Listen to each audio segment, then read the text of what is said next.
Hey guys, welcome back to another installment of In Gear. I'm Tight Squeeze Tommy. That's Tiny Dong Justin. Fuck you. We're over here. We had a great week and we're looking forward to another bunch of great episodes coming up. We have a guest coming on here in the studio in a little bit. We got McD's, who's got some funny ass stories that I know it's going to be a good time. Doing a little bit of drinking as always. So, Oh, of yeah. course, as the episode goes on, we will be getting more and more inebriated and we will be sounding more and more drunk, which is just how we do things and how we run the podcast over here. So, I definitely want to bring up to you because I know me and you were like, big, car guys. I'd say we know a little bit more than your average bear. Oh, yeah, I'd say so. So, are you aware of the Tucker Automobile Company or kind of like what they did or anything like that? Because it's a very interesting story. I think I may have heard of them, but that's about as much as I can say. I feel like they're like a World War II era car company that's defunct now. I'm not sure. Yeah, so it was this guy, fuck, what was his name? His last name was Tucker. I don't know what his name was. It's Probably something. Chris. I think Preston Tucker was his name. That's what it was. And basically, he started making his, moves very early on in World War II, designing military cars for one of these cars he designed was just a regular fucking four-wheeled vehicle that had a gun turret that was mounted to the top of it and had it was very fast at the time. It went well over 35 miles per hour. Gun turrets. So this is basically your typical grocery getter. Yeah, your typical grocery getter, right? So he started out designing this stuff for the military. They scrapped the whole idea for this car that had a gun turret on it, and because it was quite too fast. But they did use the turret design in some of their bombers and other airplanes at the time. So he came out eventually. He was done with that, and he wanted to make a car. Mm-hmm. And he had this new idea for sleek styling, safety stuff that a lot of the cars at the time just didn't have seat belts, stuff like that. So he What kind time of frame are we looking at right now? what kind of what What time frame? was it 1940s, late 1940s, somewhere Okay. around there. Yeah. So he basically came out with his idea, which was the very first conception of like the Tucker torpedo, and it was a rear engine mounted vehicle that what he wanted to use for the engine was I believe it was a flat six that he was using. Something just it was crazy. So he got up with this like lead designer guy who just got out of the Air Force. He designed a car for him, and they both started working on this Tucker torpedo. And it was the engine in it was a 589 cubic inch uh I don't know, like a cubic inch engine, I think. And yeah, let me actually double check this. It was so it was an air cooled engine. It was a 589. You had a 500 and change engine that was air cooled. So his plans for that engine in that vehicle is he wanted it to idle at 100 RPMs and have a max rev range of 1800 RPMs and cruise on the highway at like 1000 RPMs. So it's a damn tractor. It was a very slow. Yeah, it had like 200 horsepower, but almost 500 foot-pounds of torque. Used about a mile a gallon, or yeah, it's something really slow. But the thing is the engine was such a bitch, and it used a lot of the cars at the time ran off a 6-volt system, but this thing required a 24-volt starter. Jesus. So they had to put truck batteries together. And what happened was it had hydraulic valves, which caused a lot of problems. And when the engine wasn't running, all the valves rested in the closed position. So to get it started, that's what it needed, that heavy starter, because you have so much compression, all the valves are closed, and you have to turn this whole thing over. So they wound up going with some truck batteries, and they later scrapped the 589. They actually went with a air-cooled engine a helicopter engine actually. And they modified a helicopter engine out of a company in Syracuse, New York. I forgot the name of the company, don't know off the top of my head, but they wound up adopting those engines to their car. Now, Syracuse, that's where you're from. No, not from Syracuse. I'm not. So he did that, and he started off, and basically he was going up against the big three, the big three car company manufacturers at the time. Of course. And he he implemented all these safety designs like pop out glass. So it would pop out when you got into an accident. Seat belts, which weren't a thing at the time, but they wanted it to be. So he was like, this stuff. He was like, we can't have one person get killed in a Tucker. So, and then he also put like padded dash and like door cards and stuff, like just stuff that like reasonable safety things that you should have in a vehicle. But he was like, before he got into the car manufacturing business, he was like, had a lot of roots in racing. So he worked really closely with Harry Miller, who at the time was one of the most established car builders for the Indianapolis Motor Speedway.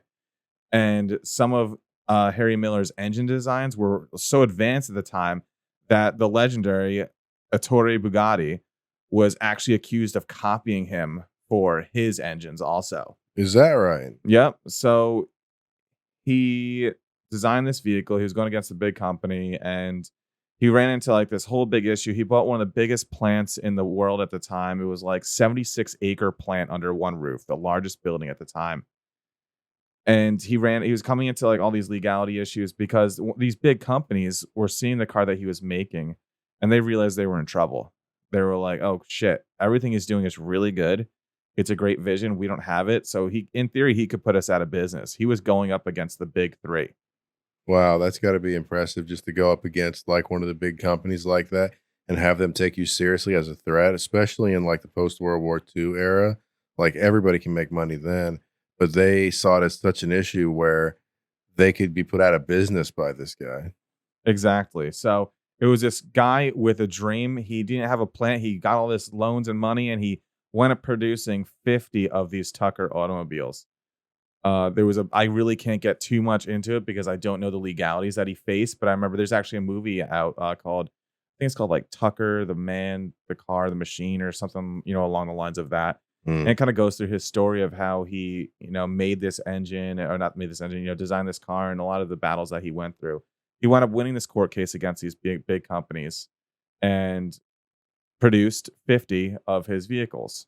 And they sell, I think one of the most recent ones, the top price that was a Tucker sold for was 2.68 million. Jesus. And on the low end, it was like 1.6 million. So That car probably cost you like $850 back in the day, too. his original price point, he wanted to sell it for $1,000. Wow. $1,000 car. That's impressive. So I'm a big engine guy. So the engine like stuff and all that, I'm really nerd out about that stuff on like what he's using to power, power this car. And he actually, so that helicopter company, it was intended for like stationary aircraft applications, and he had to change this helicopter engine from air cooled to liquid cooled. And being that an aircraft engine at that point would stand upright, he needed to lay it down. So he needed to install an oil pan also. But it was able to produce 164 horsepower and 372 pound-feet of torque, and Wow. gave the Tucker 48 a top speed of 120 miles per hour. That's So not bad. that is one of the fastest. It was competing with the Jaguar XK120, which was one of the fastest production cars of 1948. And you got to Yeah. think 372 foot-pounds of torque. Like my brand new Yukon's got that. So 1948, fast forward, what is it, 60, 70, 80 years ago, is it? Would it be 80 years ago? A little less than 80 years? Yeah, about right there, yeah. Yeah. Now they're producing that, that long ago, which is insane. Really, really, really, really cool. So obviously this guy, we don't ever hear anything about Tucker automobiles in this day and age. Like, how did they shut this guy down? What happened with that? So he had this giant plant, and the goal was he bought it from the government, and they used to produce aircraft in there. It was massive. When they told him, you need to be able to produce 50 vehicles by this deadline. If you can produce 50 vehicles and roll them out through this plant by this deadline, you can keep the plant. So they did it. They met their goal of 50 cars, but then the military, in another ditch effort, I think it was influenced by or either influenced or bought out or something by the big companies. They decided to seize the building that he was using for his plant and use it to build like houses that can be like very cheap. I don't know what the word is. Like they're almost like pre-made houses that you could sell, affordable housing that was prefabbed housing. Okay. And so he lost the plant, but he Wow. was able to get those 50 Tucker automobiles out. And he had some cool concepts too for it. Initially, when he was designing the Tucker car, he wanted the fenders and headlights to move as one piece. So as you would turn the steering wheel, the fenders and headlights would also turn in that direction that you were like trying to go. So he couldn't do that because his lead design guy at the time was like, "Hey, at top speeds," he's like, "We can't do this because it's not safe because those giant fenders and headlights are going to act like rudders, with aerodynamics and stuff. Oh yeah. At a top speed, you try to change that and turn those fenders, you're changing the whole aerodynamics of the car, and it's dangerous." So what It they was did pretty do was, cutting edge, though. I mean, I oh think yeah, about like my Cadillac I've got right now. When I go ahead and make a left or a right turn, it shines lights further out towards the left or the right, depending on whichever direction yeah. I'm So he going. was way ahead of his time for what Yeah, he was doing. It was also had three lights. It had a center headlight, kind of like if you look at a Mercedes, how it has that giant Mercedes emblem right in the center. right. That's kind of like where it was placed, and it had its two outers. So instead of making the fenders move along with the headlights, they made the center light move. So you still did it was kind of like a trade-off. Well, we can't get your fenders to move because that's not safe, but we'll make the center move. So it was able to hold those six full adults and cruise on the highway like with no problem. Wow. And it And was, very luxurious. And he said that one of his other ideas is you should be able to take this car anywhere to like any of our service stations across the country, and they can take your whole entire engine out in 25 minutes and put a new one in. 25 minutes. 25 minutes. And I know, like on your Subaru, I mean, we get that out pretty quick, but that's Around still about 45 an minutes. hour or so. Yeah, yeah. I think like when I'm really hauling, it'll take me around 45 minutes to do that. So around 45 minutes. So yeah, he really. What are you doing? Oh, I'm just cracking another one of these beers that we picked up from Honolulu Beer Works. Which one's that? This is Pussy Grabs Back. Is that the red ale? I Yes, think it is. Is it? I can't really see. Is that red? Well, Reddish. yeah, I suppose so. I don't know. I'm not sure on that. I'll wait for the foam to Maybe die it's down a little not. bit. I know this was one of my favorite ones. I really liked the El Guapo too. Oh, the El Guapo had a nice like finish to it. It Yeah. has what is it? Agave. It had agave. Yeah, in I think it, it had like citrus. agave and shit. A couple other things in there. A couple notes from some uh, Something. different ingredients. But yeah, that one's really good.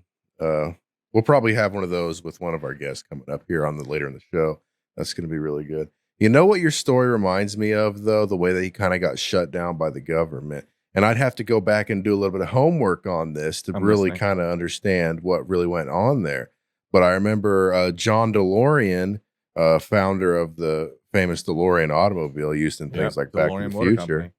Yeah, he had a semi-successful car manufacturing company for a while. Do you remember? I don't know. I'm not sure what he got really shut down for. It might be like embezzlement or fraud or something like that. I don't remember, but I know there's what would we call subsidiary? There's this Subsidiary? company in Florida that makes DeLoreans. Like they don't make them. I don't know if they make them or they just like take the ones that were made and like fix Like them up. remans or something? Yeah, and it's out of Florida, and I think I could bring it up right now. If you just Google like, let me see if I could find it. DeLorean Motor Company. I mean, who doesn't want a fucking DeLorean, man? See, the They're thing balling. was, They're stainless steel. They're in one of the most iconic movies of all time. I mean, what's cool about it was, first of all, way ahead of its time. I feel like in the '80s, what DeLoreans came out in the '80s, Only right? thing I'd say as far as being, I would argue against being ahead of its time is the motor was complete dog shit. Yeah. So when you're watching Back to the Future and they're like, we got to get up to 88 miles an hour, that's really all it could do. Maybe. Yeah. So Like in 1985 when that movie came out, that was not an impressive number. yeah, and the DeLorean first came out. I just looked it up, 1981. But the '80s was filled with that crazy styling for cars. Like it was, I think was what was it? There's a dash of one of the cars in the '80s. I was just maybe it was the Toyota Supra, the old Toyota Supra. Yeah, like the original. Yeah, the Mark IIIs, I Right. believe those are really cool too. But the DeLorean Motor Company, I guess just failed, but really cool rear engine or mid engine, Mhm. mid rear engine car standard. So this company in Florida will actually take DeLoreans, and when you go to buy a DeLorean from them, like right off their website, you can click certain packages. They have like a stage 1, 2, and 3 package, and like their top packages, they'll twin turbo the V6 on the DeLorean for you and do some crazy mods for it. Oh, it is red. Yeah, that's a good red beer. That's a red. Yeah. Ready. So DeLorean super cool. The back to the Tucker fucking story. Tucker fucking. Tucker Oh, my fucker. bad. You know, he wound up getting he ran into so many legal issues, and but he what he did was he produced the 50 cars that he promised he was going to do. He was a regular working man, and he did it with like 7 or 8 of his guys, and it was originally 5 of them. You had his designer, you had his, him, the inventor, then you had one of the guys who like was his driver for the cars, and then some mechanics and stuff. And they completely reworked this whole car and really just started from the bottom up and built this car all new. And, they did so many aerodynamic tests on it, just the sleek styling of it. And, they don't really make them like they used to. And I think that's such a cringy, phrase to say is Yeah. they don't make it like they used to. But just a gorgeous car. And he was selling like it, I don't even know if he got a chance to sell them because promised he was selling dealership rights and stocks before like the car was even in production. And I think that's what got him into some trouble. Like, how can you sell a dealership for a car that's not even out? Yeah. You have a car though. It was a cool concept. It actually has 6 exhaust pipes on it. It's not One for like each cylinder, I assume. you get one for each cylinder. It's ran by an aircraft motor. And the original specs for the Tucker torpedo called for that 589 cubic inch flat 6. And the original motor that they wanted to produce 200 horsepower, 450 pound-feet of torque. Mm. Um, yeah, so he wanted a very low revving engine. And, another benefit of having a low revving engine, just like diesels, is less wear and tear on metal parts, right? If Yeah. everything's spinning slower, you're going to have, kind of like when you switch planes and go maybe to an RX-8 motor, a 13B or, some high revving engine, there's a lot of wear and tear that goes onto it. But if you can have an engine like a diesel or an aircraft engine like that just rotates so slowly, the wear on your parts and the reliability is going to increase immensely. I mean, that's why my grandpa's old tractor's 50 plus years old. I mean, what's it got? 1 RPM? I don't even know. One, Yeah. 1 RPM. It's You got to just be more than literally that. can see the pistons. Bam. It's a Bam. little more than 1 RPM. It's probably Bam. it's got to be 100 or 200 maybe. Yeah, something low like that. So, and at the time, the car was actually kind of fast. It did its 0 to 60 time in 10 seconds. In 10 seconds in 1948. Yep, 10 seconds. 94. I mean, you got cars nowadays that their 0 to 60 time is like 14s. Yeah. Something crazy. But yeah, it was a land yacht of the 1940s, and that's really, really, really impressive. And they definitely had a lot of safety in mind when they were designing the car, and that actually paved the way for a lot of the safety things that we have in our cars now. During testing, when he was testing his car had rolled over and flipped, and really was a proof of concept, I guess. When they had that accident, because hey, everything the safety that we put in here worked, and the driver's okay, and it's all good. That's impressive as hell. I mean, and then you think about like how like technology and everything has progressed throughout the years and everything, and you go back and look at some of these older vehicles and you realize a lot of the things that we're using today are just upgraded or modified versions of these very old technologies in a lot of ways. Kind of like Niki Lauda and how Lauda. he paved the way for a lot of the F1 safety things they had going on. Oh yeah. Yeah, I mean, he went through that horrific crash. If you don't know, listeners, Niki Lauda was a very famous F1 driver back in the 70s. All I know is he told fucking Enzo Ferrari like, "Hey, your Ferrari's trash." Yeah, he left Ferrari, I think, and he went with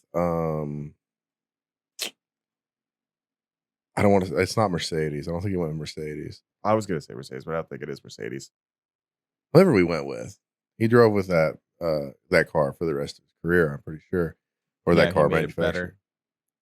better. And I remember he wanted to.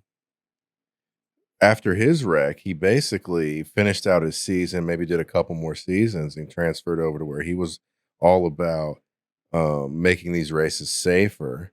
And of course, in this day and age, they're going a lot faster than when he was driving his cars around the track. But then again, we have a lot more safety features in the cars today. Yeah. Yep. Yep.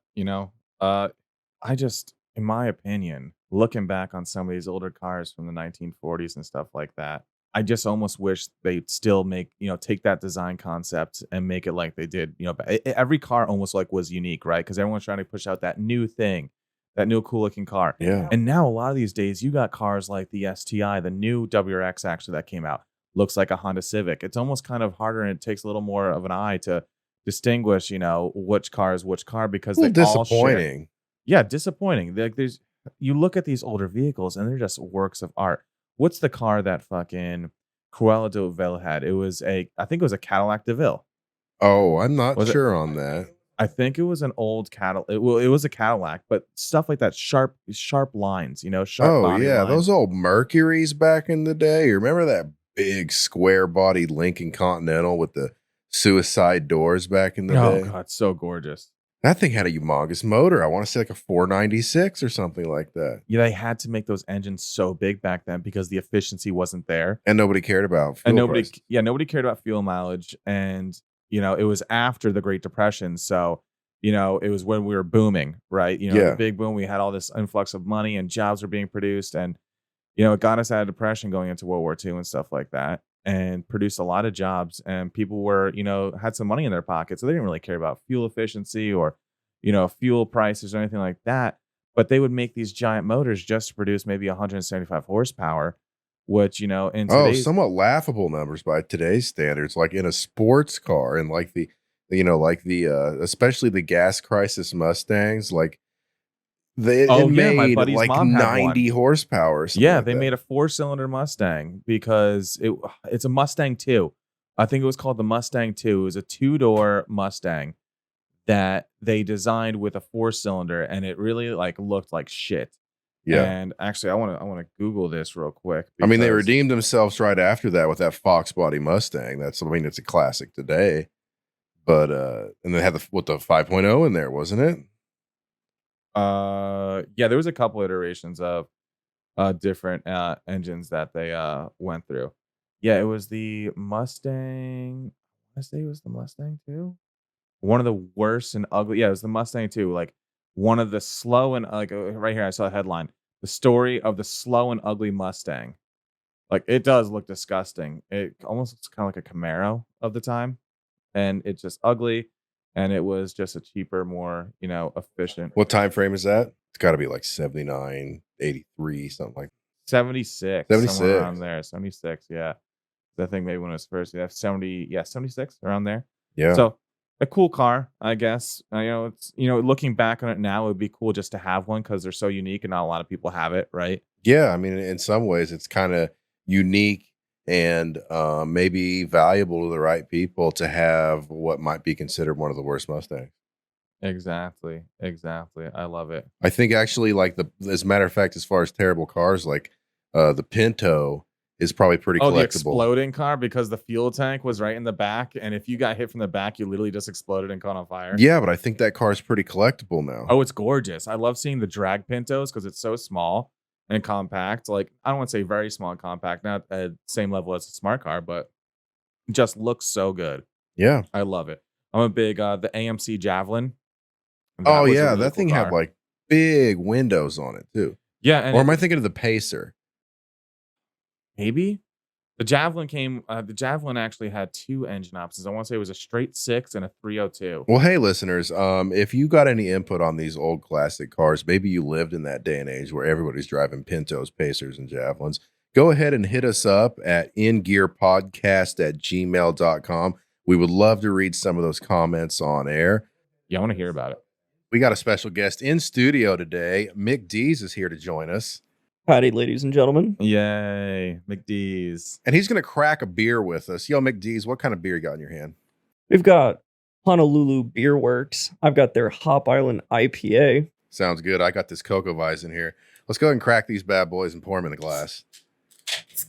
Yeah, and I'm not partaking. I'm just over here drinking whiskey still, like usual. I think the Hop Island IPA when we went to the Honolulu Bee Works, that was one of my favorites. I think that was one of the first thing we did a couple flights of all their beers. That was Yeah, one of we my more hit favorite probably, ones. I don't know, what we go through, about 6 or 8 beers. Yeah, there was a lot of beer that we drank. A lot. So, hell yeah. Well, McDonald, give us a taste test. What do you think? There we go. Wow. First sip impression. Is Very good, actually. Wow. That is quite refreshing. it is a refreshing beer. Well, you can always count on great commentary like that from McD's. Hey, I noticed while I was looking over here, you've got yourself a candle burning on your desk there. I and do. I just wanted to wonder, it smells great. So I'm wondering what kind of scent that is right there. I honestly don't know. I don't buy candles. I don't look at the smells. I do a quick whiff and that's it. I never go out to a store and I'm like, you know what? I need to buy this candle. Or Well, it's this like a scent. delicious autumn scent. I don't know what it is. I like know it's maybe like a dry cookie, leaves little or something. I don't know. Little cream action, something like that. Yeah. Anyway, Yeah, well, I like it, but actually reminds me of a story I once heard from McD's, and I was hoping he could share that with us again. So Oh, you have a yes. story about a candle. Can you kind of run us through that night with you and a candle? I want Well, to hear absolutely. Thank you for throwing that to me. it. Couple of years back, me in high school, young and dumb, had these two lesbian friends. I love We'll it. call 'em, Lesbian friends. Yeah. The I can see the oh, uncomfortableness absolutely. in his face. and He Let's just call it- realized let's that call all him Jack 18 of and our Jill. listeners are going to hear they this. decided to Dad's invite gonna me hear your over. We're secrets. playing some video games, having a good time. And Jill decided to set her hand on my leg. She looks me in the eyes and goes, "So, McDeese, we got a proposition for you." Okay. And in my head, fireworks are going Yeah, you're about to off. get double. Yeah, now pussy how action old are there. you when this is happening? I'm like 17, 16. Oh, and you got lesbian friends that are now touching you? You think something real cool is going to go down. Oh, absolutely. That reminds me of when I got a hand job from two girls at the same time on the back of a tractor. That's a story for a different time. We'll have to hear that a little bit later. Man, I wish two hands could fit. But so, of course, fireworks are going off in my head because now I think I'm being invited to this proverbial threesome that's not happening. Every man's dream. Yeah. And If I could have half as many threesomes as I thought I was going to have. That may be one. Yeah. Yeah, that'd be dope. only to have the second one sit there and tell me how they're a part of a swingers club. Oh. Oh, shit. I've heard about those. And they Oh, God. decided to invite me. And I of course, agreed, Wait, going, how at 17 are these 17-year-old girls a part of a swingers club? I couldn't tell you. All I know is I was then, about a week later, given a form, like an application to Mm. fill out. I mean, this was formal. I had to put a picture, had to give a whole paragraph as to why I wanted to. Any penis size measurements? Do they want a penis size or do they not care? They didn't care. Wow. It was all about the face. All they wanted to know was, are you cute? And you're telling me that face got you in. Oh, That's absolutely. disgusting. I suppose their Continue. standards were pretty low at the time. I guess. All right. And I'd like Yeah. to see what the competition looked like. oh, it was tough. I was batting a solid 4. But Yeah, well, there you go. Got you in. yeah. But surprisingly, you had to write a paragraph as to why you wanted to be there. I tell you what, I was at a loss for words. All I could write was about one sentence. Okay. Jesus. So I submit my application. I hear back I've been accepted, and there's going to be an event on Sunday. So, and it was also just about 2 miles down the road from my house. Oh, that's convenient. Exactly. So I'm like, hell yeah. I get the address and I walk. Was it a person's house? Or was it a Yes, club? it was like a residential house. Oh, okay. All Yeah. right. All right. Okay. Cool. Nice little 2-story house, which is pretty uncommon back in Florida. Most houses are about 1 story due Yeah. to hurricanes. Yep. So they were doing pretty well for themselves to have 2 stories. So I go up, I show them my application that it's been accepted. I get let through the front door, and it's pretty bright, like normal lighting situation in a household. Yeah. And there are drinks everywhere, and just some light Alcoholic? music. Oh yeah, alcoholic, dope. sodas, pretty much anything you could want. And they're snacks. They're passing them out, getting everyone loosey and goosey. You know? Oh yeah. Loosen up a little bit. Get a little touchy, a little A little frisky. social lubricant. Yeah. Yeah. 'Cause- Social looseness, if you will. Exactly. Because, it's a bunch of strangers meeting for the first time. Yeah. Yeah. Makes sense. Then, I'd say about an hour, 2 hours later, the lights dim down, the music intensifies, The music intensified. No Yeah. shit, the beat's about to drop. And so they decide, I guess collectively, as a hive mind, to just grab hands and walk each other to bedrooms or couches. Sorry, I forgot to mention, there are couches all over this first floor. Pretty big couch budget. Yeah. Wow.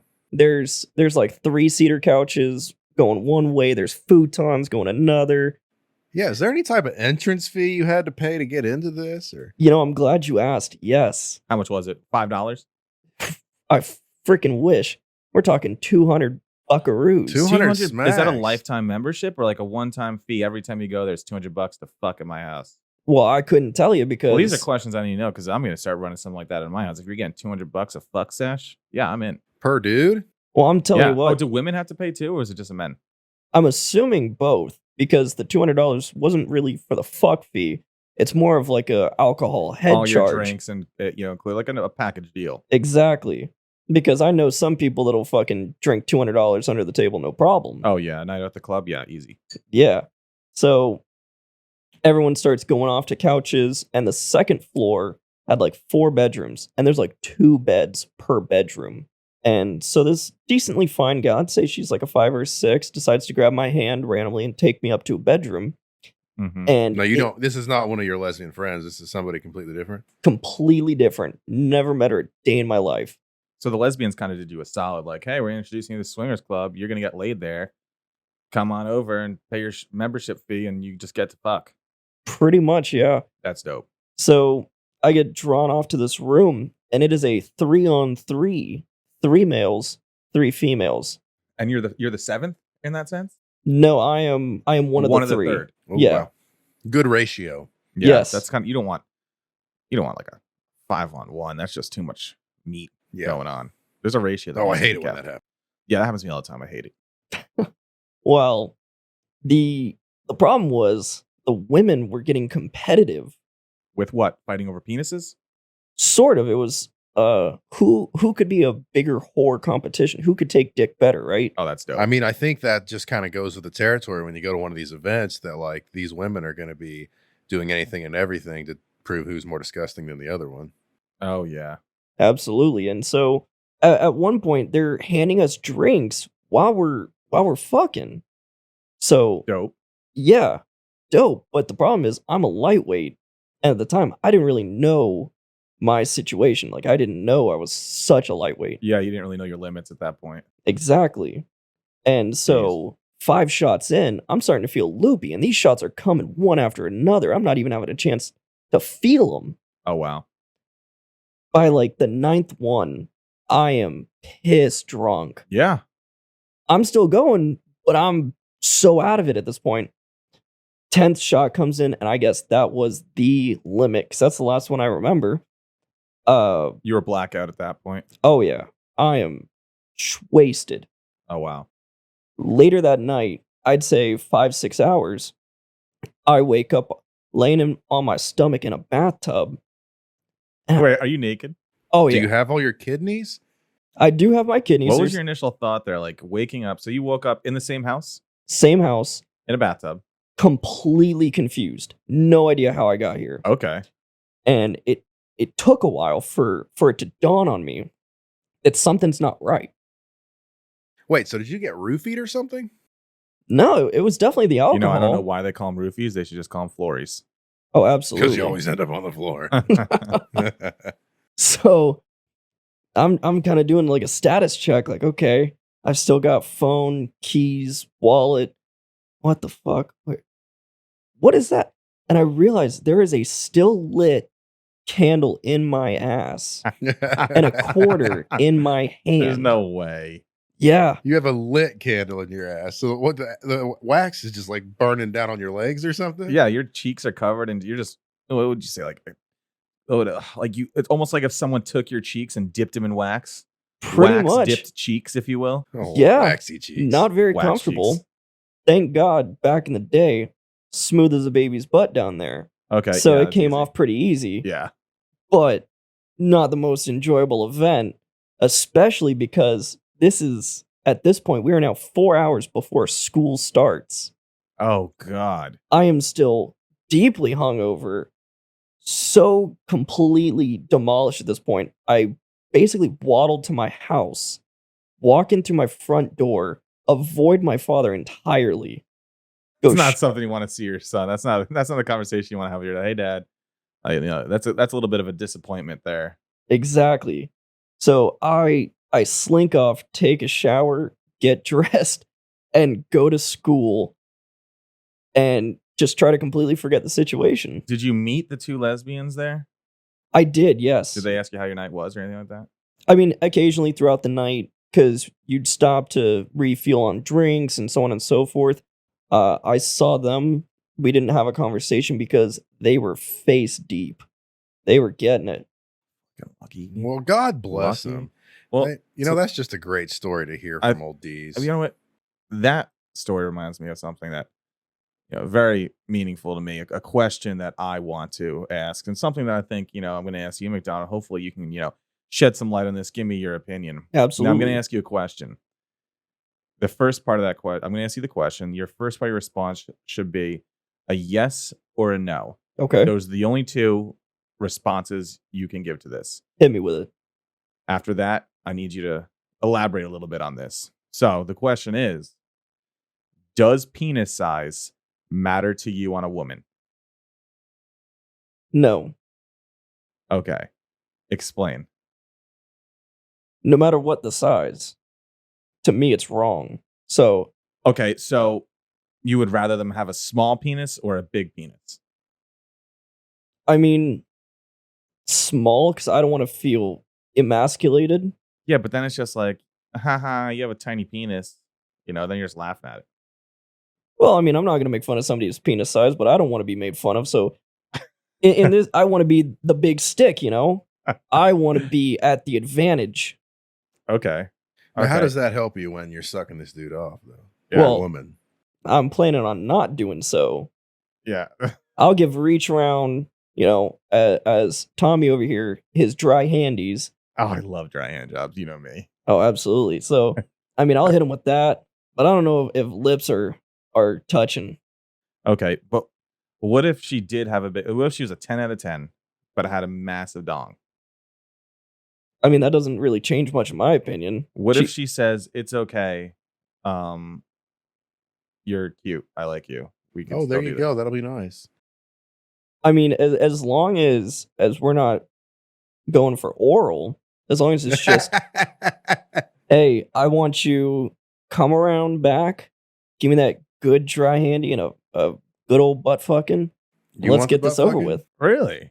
Okay, well, that's pretty progressive, I'd say. That's Yeah. actually really nice. God bless you. Yeah, God bless you. Absolutely. Hey, McD's, how's that beer treating you so far? I'm about half into mine. I'm drinking a... Yeah, let's just disclose before you go into that, we're not going to get you drunk and then put a candle in your ass. Yeah, that's for sure. So I've got the Honolulu Beer Works Cocoa Weizen, and it, to me, is kind of a maybe drier, nuttier flavor Pass for it a over beer. here. Let me get a sip. I right, definitely over here. agree with you on that one. My Hop Island, it is a little bit drier. Now, may I mind you, I'm not a huge beer fan, but Oh, that is this is nutty. definitely not terrible. This is kind of hitting the palate. Did you see yourself pleasantly. buying it again?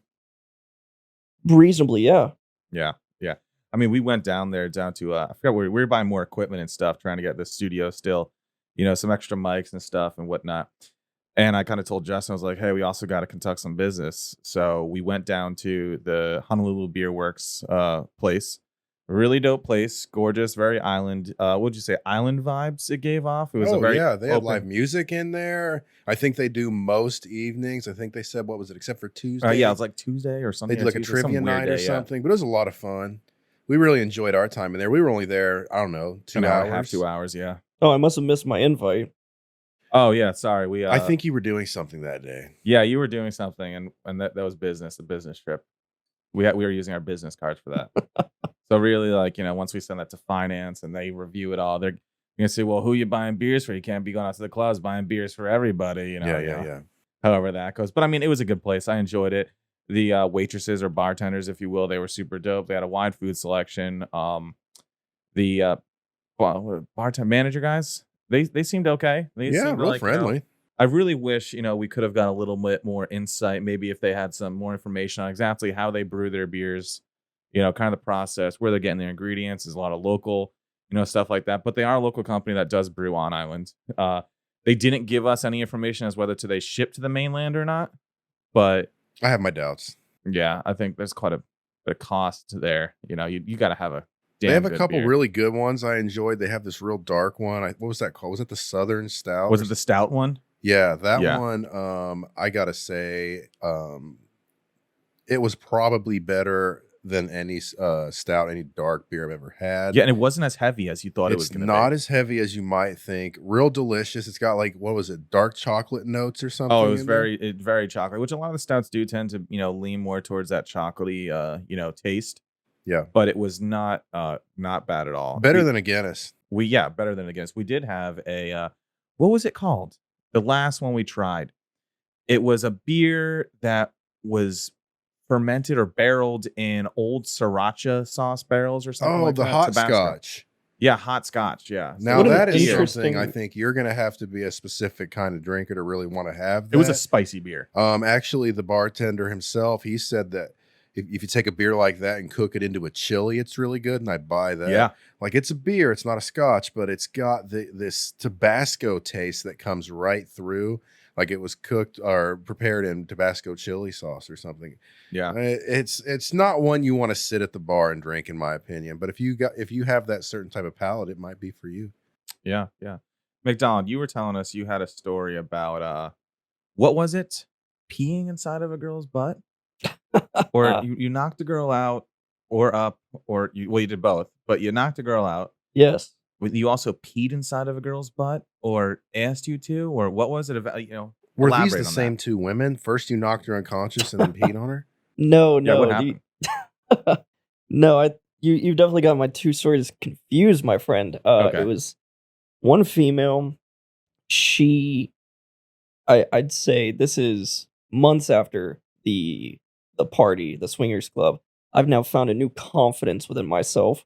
I'm coming out. He's got a new confidence. He shaved his pubes into a triangle now and everything. A landing strip. I wish they were that thick. Old 17 McD's, just jungle, never. But The bush is coming back. So the first female, she was, that classic emo combat boots. Oh, dope. Yeah. Martens. Yeah. Oh, shit. Yeah. And so I thought I was hot shit with this female because I'm getting that e-girl poontang. Yeah. Yeah. Hell yeah. Every guy's dream. Yeah. And daddy issues are the greatest, but you don't realize just how deep this rabbit hole is going to go. I don't really get you youngins. And so this rabbit hole went pretty fucking deep. So I get over to her house and everything, and parents are gone. They're off having dinner. So we're on a time crunch. Time to get down to business. You only have a certain amount of time that you need allowed to accomplish. Exactly. And at the time, I had a local hookup at the Sevy Levy, as we called it. And so I went What's and got that? that's the 7-Eleven, the gas station. Oh, okay. Yeah. And I had a buddy who worked there, so I could go over there a couple bucks. Trying to score some weed. No, never smoked. I'm pretty straight edge in that effect, but Just alcohol. yeah, absolutely. Went and grabbed meth, because he's from Florida. Yeah, black tar heroin. crack cocaine, square grouper, get it done. Ain't nothing wrong with that. Absolutely. So I'd go grab me a few Red's Apple ales. Ah, Oh, Jesus Oh, yeah. Christ. party hardy. Absolutely. And went That over is to her not a house. paid endorsement by Res Apple. We are not affiliated with them. And so we crack a few, we get loosey goosey, and we're in it. And I give her a tap to let her know, like, hey, I'm about to finish. And she goes, donkey punch me. Well, What? What? I didn't know what that was at the time. This is like 4th time having sex. And she tells me to ball my fist and just whack her in the back of the head, right about where skull meets spine. Oh my god. Yeah, nice and decent. I'm like, well, if that's what she wants, that's what she gets. God damn it. And God damn it, McD's. yeah, so I gave her a ripe old fucking whap. I looked down and she goes limp. And Gee, that's weird. I punched her in the back of the head and knocked her out. I don't know what happened Jesus there. Christ. well, I tell you what, knocking her out was not my first thought. I thought I fucking killed her. Oh God. So I'm now. So you finished real quick. We'll deal with that a little bit. I'm glad you brought that up because fear just finished it off. Just popped it right across her back. And I'm like, that's fucking horrid. Oh, I really God. hope I didn't just kill her because now I've left evidence. Oh, God. So There's evidence all over her back. So I had to lick it off of her. why is it so salty? They said this is made of sugar. Oh God. So I flip her over and I start going through, like, is she breathing? Oh my God. She was breathing. She was alive. And I'm like, oh, thank God. My next thought was, she's comatose. She's going to be a veggie for the rest of her life, all because of me. And then what? So about 30 minutes, I'd say 30 minutes, I called 911 to ask for advice. Yeah. I can just imagine that phone call coming through. 911, what's your emergency? I got this broad I think I might have knocked killed out. somebody by punching him in the back of the killed head somebody. while fucking. At this point, like, I knew she was alive, but I was like, I thought she was comatose. So I explained to the 911 operator what just happened. And they tell me that I probably just knocked her out, check her vitals, give a readout, let her know what's going on. Give a readout. Readout. Yeah, they were asking, they said, like, calm down, check her wrist, see if you can get a pulse. Pull your pants up. Pants have been pulled up. I am fully clothed. Like, the moment that front door opens, I am gone. Who's coming through the front door? Her Parents. Jesus Christ. Yeah. You've murdered their baby and raped her right before they go home. So 911 gives me this error, and she wakes up. Just this almost scene out of a movie where it just shoots up straight up and just and I'm like, oh my God, she's awake. Molotov. And so the 911 operator's like, okay, It's cool. Mazel Tov. Molotov. It's Mazel Tov, dude. Do you still need an ambulance? I'm like, no, I don't think we do. Thank you. So I hang up. Well, apparently it's Sounds like you don't need an ambulance, but you might need child protective services. I mean, probably. But well, apparently it was customary in the county for them to still send a ambulance to come check up on her and a police officer to protect them because it's at night. So it was considered domestic violence. Oh God. Yes. So I'm already gone at this point. It's like 30 minutes to an hour later when the ambulance and police arrive.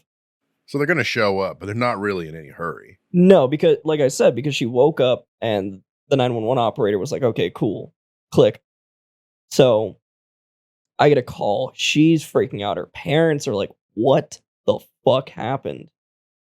Well, needless to say, I never went back to her house or really talked to her ever again. Oh, really? I thought this story was going to end happily ever after or something like that. Married, has some kids. I tell you what, as fun as it was, I could not put a ring on that finger. All right. Well, listen, McD's, we appreciate having you on today. I think it was a lot of fun. Some good stories. Yeah, We good definitely time. wanted to get somebody in here. I think the stories definitely fall in line with kind of, what we enjoy talking about and stuff like that. So we do appreciate you making the trip out here and coming into the studio and sitting down and have some good conversations and hopefully some good beers with us. Absolutely. Thank you for having me. Yeah, thanks Hell for coming on. You're back. It was a lot of fun, having Yeah. McD's on the show. I think, maybe we'll see him again and maybe Yeah. we won't. I don't really Oh, care. I think it was a fun He's guest. to piece have of shit. McD's. Yeah, he was okay. Yeah, he was all right. He has some fun stories. I always got to love listening to him. on. I think that we've all candle been in the there at one ass point or story. another. Yeah. Who hasn't? So, that was hilarious and, stuff like that. It was nice to share a craft beer with, a local guy and see what's going on and what he Yeah. thinks of all the stuff that's available to us. So Hey, I think yeah, before it we was get out chill. of here, I It got was one more chill. thing I want to draw your attention to. Okay. So right now, if you look up Dogecoin, Oh God, Doge. it is selling at 0.079 cents right now. Jesus. I remember we got into Doge pretty hard. It was like when it first came out, and everyone's like, "You got to buy Dogecoin. You got to buy Dogecoin." So I remember we got in at like 22 cents PPC. Our PPC was Price per coin. price per coin was 22 cents. And I remember buying. I think I was like at one point I was like $300 into it. Nothing, not a lot. Yeah, I mean, But I remember we would have our little fucking business meetings over at Fazoli's. The we would fat have those business lunches. business lunches, and we were like, "What's it called when you like trade really quickly?" Like Day trading? yeah, day trading. Like yeah, we would sit there and just watch it and sell, like by the second, see when it goes up, sell, buy.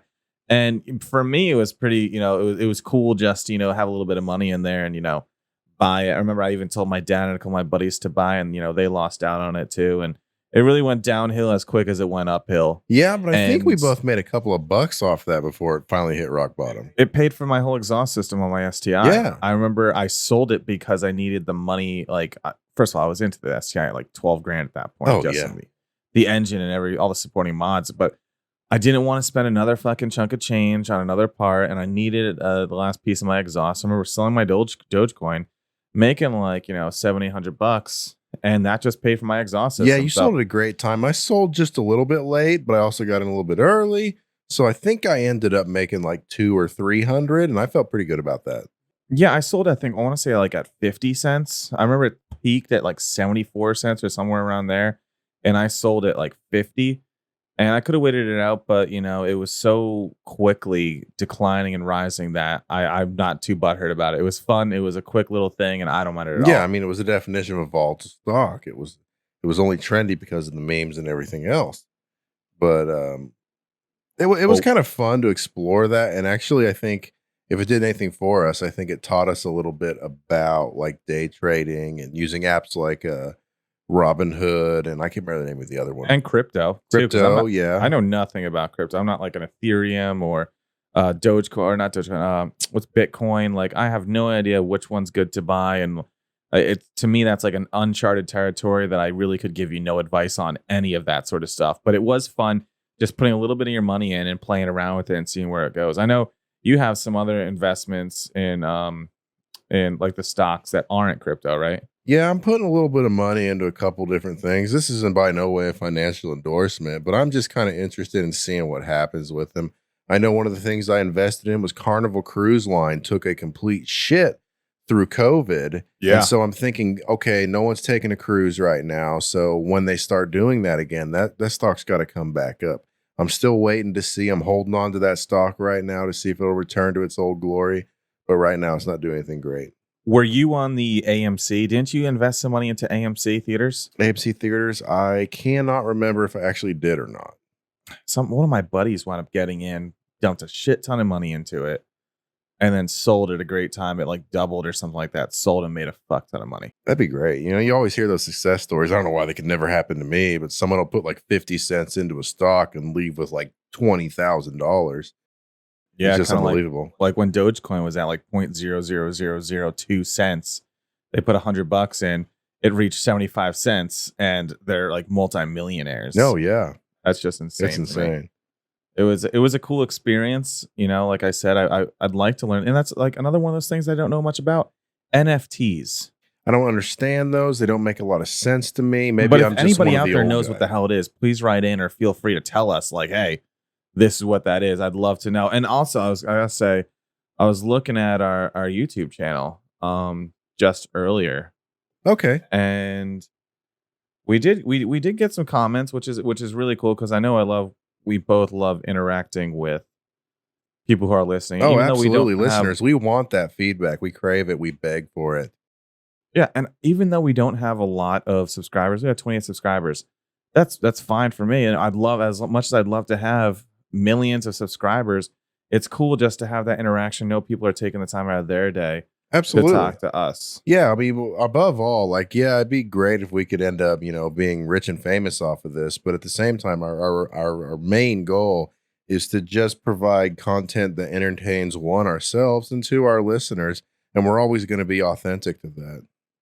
Yes, I agree with you completely. And I love the feedback. And, what do we got here? We got one of these comments I just looked at was Parker says, "Yo, guys, keep up the good work." Well, Short thanks. and sweet. Huh? Short and sweet. Short and sweet, but yeah, hell yeah. Like I said, I love just any sort of feedback and the likes. I sit here sometimes almost aimlessly just watching our videos go up in views every now and again. And it's really awesome to see that people do enjoy the content we put out. And as we go on, we're going to get better and we're going to create better content, better equipment, and hopefully quality goes up. We got some, cool guests in here. And I know me and you kind of want to try and see if we can't, I was looking into mics and stuff so we can actually go out and, do interviews on the fly, take our, podcast to different locations. I told you the other week after I went and visited the Byoto Inn Temple over here on Island, it'd be really cool to do a podcast there. I think that would be a lot of fun. History around it. Enjoyable. Yeah, go into their garden and stuff like that, set up our table, set up our equipment, maybe get some of the historians that, work there. What's it called? Docents. Somebody who would like tell you about like what's going on. Yeah. And just really like bring people out where we're at and stuff like that. But hey, listen, we thank you guys very much for listening to yet another episode of In Gear. Absolutely. Thank you. I'm Tiny Tits Thomas. And I'm Justin. And we'll catch you guys next episode.